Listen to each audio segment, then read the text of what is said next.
Merdeka.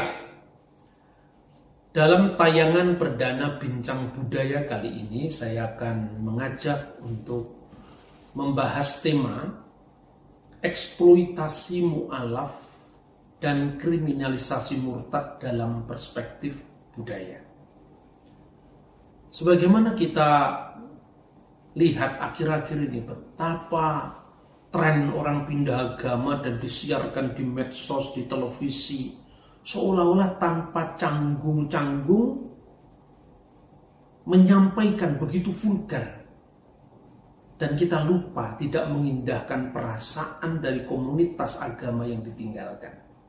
Ini bukan hanya berlaku ketika orang non-muslim masuk ke agama Islam, tetapi juga orang Islam yang keluar dari agama Islam dan kemudian menyiarkan kisah dalam tanda kutip pertobatannya itu begitu vulgar dan cenderung menjelek-jelekan agama yang lama. Bangsa kita ini adalah bangsa besar, memiliki warisan kemajemukan selama ratusan tahun, dan kita selalu arif mengelola perbedaan itu. Ketika masa transisi Indianisasi Nusantara, artinya masuknya agama Hindu dan Buddha, dan mulai menggeser agama lokal atau agama suku atau folk religion atau apapun namanya, itu ditandai dengan kisah tentang pertarungan Aji Saka dan Dewata Cengkar.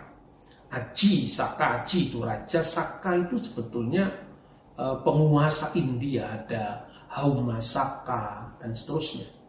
Dan itu menggambarkan kebudayaan baru yang datang ke Nusantara, mulai menggeser dari kebudayaan dan agama lama yang disimbolkan dengan Dewata Cengkar. Dewata itu adalah dewa-dewa Hindu, artinya Ista Dewata. Kemudian Cengkar itu melawan, jadi itu semacam gerakan yang sebetulnya menghalangi kebudayaan India. Sekalipun itu sudah dikisahkan begitu harmonis dalam seni pertunjukan atau dalam kisah tutur yang mungkin menyimpan dimensi tragis dari sebuah perpindahan agama. Begitu juga ketika Islam masuk, mulai menggeser agama Hindu dan Buddha. Sebetulnya muncul dari situasi ini kisah yang mirip. Misalnya kisah Syekh Subakir memasang ruqyah di tanah Jawa setelah melakukan pertarungan dengan penguasa tanah Jawa, penguasa spiritual tanah Jawa yang diwakili dengan Kiai Semar dan Kiai Toko. Dan akhirnya keduanya menyepakati dalam sebuah fakta, sebuah perjanjian antara Syekh Subakir dengan Danyang tanah Jawa itu tidak memakai kekerasan, tidak boleh memaksa, dan tetap menghargai budaya lokal. Nah, saudara-saudara, ketika kemudian kekristenan masuk ke Indonesia, itu pun juga mengalami riak-riak konflik yang juga tidak kecil.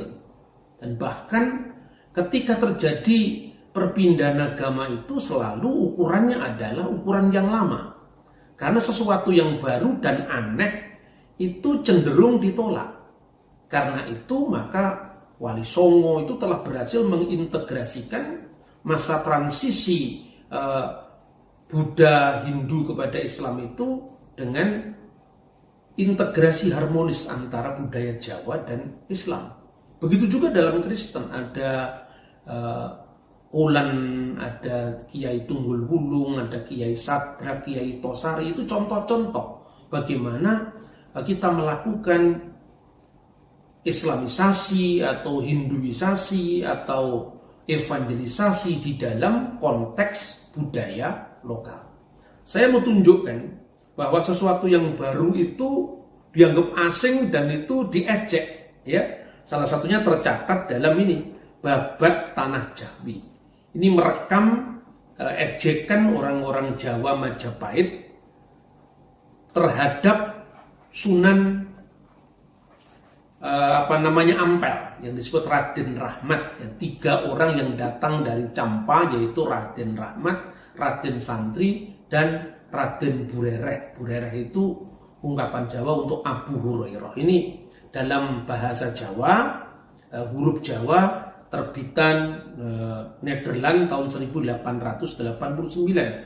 Dan ini ada versi gancarannya dalam Babat Tanah Jawa terjemahan bahasa Indonesia. Ya, itu ada tembang yang menarik untuk kita cermati, dan itu mungkin nggak terbayangkan bagi orang sekarang bahwa Wali Songo pun itu diejek oleh masyarakat lama yang aneh dengan peribadatan Islam. Ya, ini tertulis dalam Babat Tanah Jawi, dalam Sekar Mocopat Dandang Bulung.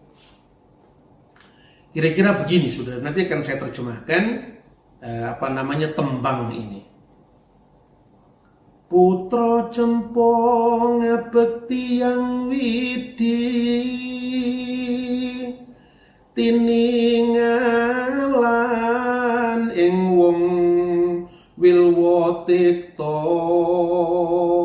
podo anggeguyu kabeh,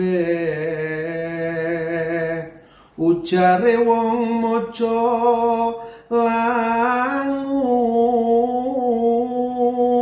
bodho temen bocah puniki, ngadep ngulon cah tetiga, cangkeme celatu,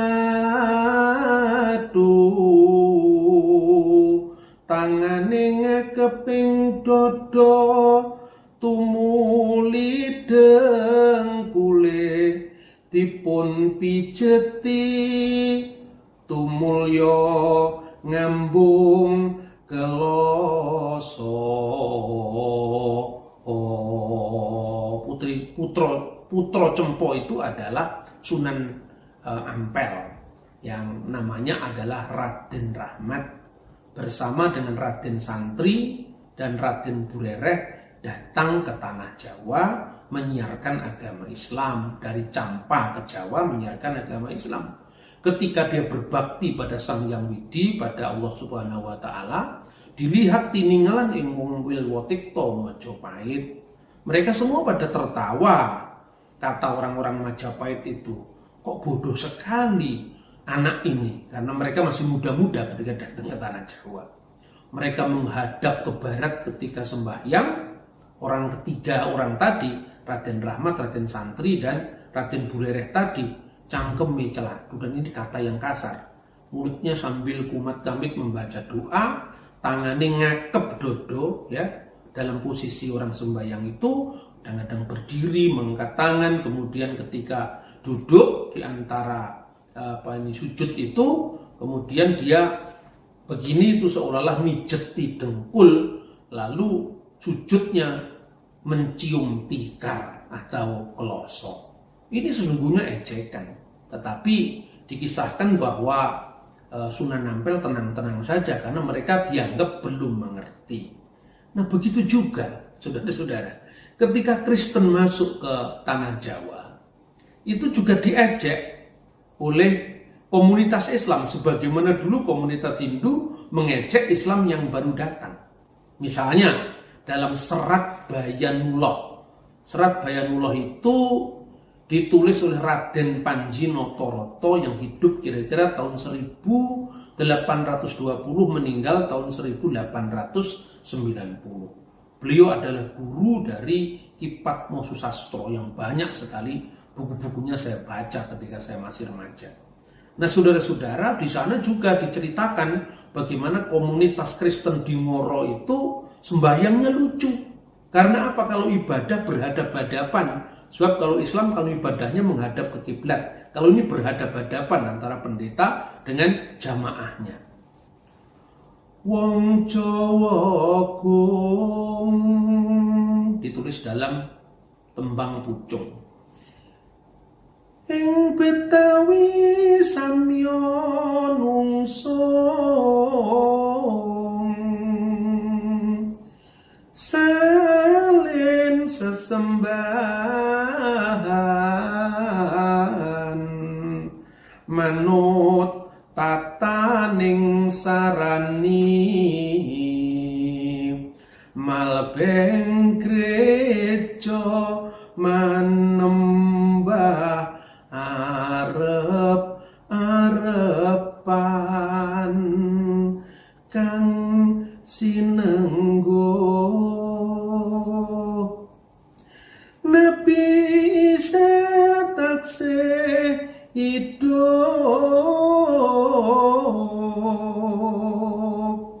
iku dadi tondo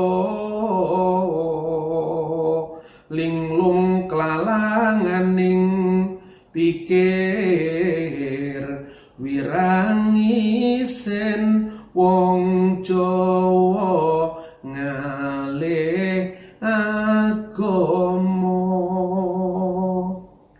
Jadi intinya kira-kira begini, orang Jawa yang agung di Betawi itu sama-sama tunduk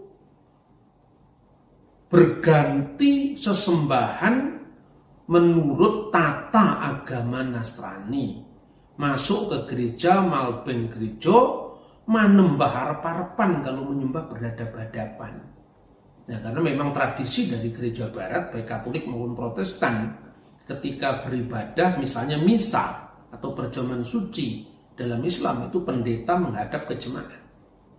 Tapi tentu gambar ini tidak cocok dengan gereja ortodok atau gereja ritus timur, Katolik ritus timur. Kalau ibadah menghadap ke kiblat, artinya menghadap ke timur, lalu pastor atau abuna sama-sama menghadap ke mezbah, bukan adep-adepan kecuali kalau khotbah.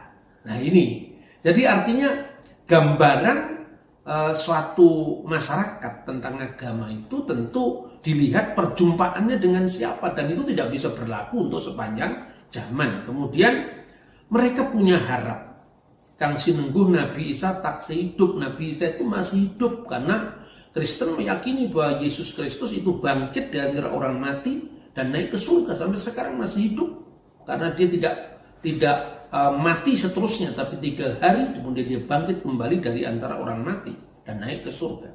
Itulah tanda, katanya, iku dadi tondo linglung kelalanganing pikir, orang yang pikirannya lagi ruwet, orang yang pikirannya lagi bingung. Terus Raden Panji Notoroto mengejek, wirangisen orang Jawa kok pindah aku. Padahal dulu ketika Wali Songo menyebarkan agama Islam, orang Hindu juga mikir begitu. Kok ngisin-ngisini orang Jawa yang punya peradaban agung masuk ke agama baru yang sembayangnya tadi diejek mencium tikar. Nah, ini karena tidak sayang itu karena tidak kenal. Jadi artinya sesuatu yang baru memang menimbulkan gejolak. Nah karena itu dalam perspektif budaya, jangan sampai sesuatu yang baru itu menggoyahkan kemapanan yang sudah lama. Dan itu akan menimbulkan yang tadi disebut goro-goro. Nah saudara-saudara yang saya hormati dalam konteks berbangsa dan bernegara ini, kita mestinya tidak boleh mengukur kemajemukan masyarakat itu dari perspektif kita, kepentingan kita, keyakinan kita. Karena bumi ini sesungguhnya kan rumah bersama, rumah besar bersama yang dihuni oleh berbagai macam makhluk Tuhan yang berbeda-beda, dan kita hanya ganti menempati aja. Baru-baru ini di dekat perumahan saya itu yang kena jalan tol itu, ternyata itu ada bekas pemukiman dari zaman Singosari dan Majapahit. Saya berpikir kalau begitu daerah yang mau jadi jalan tol itu dulu mungkin adalah kota yang ramai. Berapa ratus tahun yang lalu kita ganti saja menghuni dunia kita ini. Begitu juga nanti mungkin 100 tahun, 200 tahun penghuni rumah kita, penghuni pulau kita ini keturunan kita yang juga berganti-ganti dalam pandangan hidup, bahkan mungkin juga agama. Karena itu hak yang paling asasi itu adalah berkeyakinan. Karena itu keyakinan tidak perlu kita siar-siarkan, kita eksploitir ya. Kemudian sebaliknya ketika ada gerakan dakwah dari agama lain, gerakan misi dari agama lain, awas bahaya pemurtatan. Tidak begitu dong. Dulu kan juga Islam diberi ruang yang seluas-luasnya. Karena para wali itu bijak menyampaikan ajaran Islam itu, maka akhirnya relatif diterima. Meskipun di awal-awalnya ada gejolak juga. Begitu juga Kristen. Kristen juga mengalami hal yang sama, diejek menembah arep-arepan tadi. Nah karena itu di dalam perspektif bagaimana kita bernegara, tentu hukum agama, keyakinan agama itu adalah wilayah privat yang kita hayati sebagai sesuatu yang paling pribadi kepada Tuhan. Dan itu tidak bisa kita tarik ke ranah publik. Ibarat saya mengatakan istri saya paling cantik, itu tidak boleh kita lakukan, kita siarkan seolah-olah harus menjelekkan istrinya orang lain yang tidak cantik. Karena itu wilayah pilihan pribadi. Karena itu semestinya kalau kebebasan beragama dituntut, maka itu juga berarti konsekuensinya ada kebebasan untuk berpindah agama. Dan itu dijamin oleh deklarasi HAM, Deklarasi Universal tentang Hak-Hak Asasi Manusia yang ditetapkan tahun 1948. Saya tahu kecenderungan akhir-akhir ini ya dari kelompok-kelompok ideologi transnasional, kalau itu tidak diwaspadai, mungkin suatu saat orang akan pindah agama itu akan dikriminalisasikan. Seperti yang terjadi di beberapa negara yang memang memberlakukan hukum ini. Karena disebutkan, diyakini dalam dalil orang-orang yang melakukan kriminalisasi terhadap murtad itu, barang siapa menukar agamanya maka dia harus dibunuh. Nah keyakinan seperti ini tentu tidak cocok dengan keindonesiaan kita yang majemuk, yang dulu Islam juga diterima, welcome, sugeng rawuh, Kristen juga diterima, selamat datang. Tentu kita juga bisa merayakan perbedaan itu, bedakan antara ranah privat dan ranah publik. Karena itu melalui bincang budaya kali ini kiranya kita disadarkan bahwa bumi ini adalah titipan Tuhan untuk kita kelola dengan damai, agar kita tidak saling mengklaim bahwa sayalah yang satu-satunya yang berhak menempati negeri ini, karena yang lain-lain itu yang dianggap non-Islam atau non-Kristen itu mungkin dianggap kafir, mungkin dianggap sebutan-sebutan yang lain yang merendahkan. Dan dalam konteks kebangsaan kita memang harus bebas tidak hanya dari imperialisme secara politik, tapi juga imperialisme doktriner. Bahwa kalau kita benar, orang lain harus salah. Dan ketika saya punya kekuasaan, minimal mereka agama nomor 2, inferior di atas agama saya. Dan hukum yang berlaku harus sesuai dengan hukum agama saya. Ini bukan Indonesia. Ini bentuk imperialisme doktriner yang akan memecah belah keutuhan bangsa. Bhinneka Tunggal Ika, Tanhana Dharma Mangrua. Berbeda-beda tetapi tetap satu. Dan tidak ada kebenaran yang mendua. Semoga bincang budaya ini memberikan inspirasi untuk mengelola keindonesiaan kita dengan arif, bijak dalam nuansa kemajemukan. Merdeka!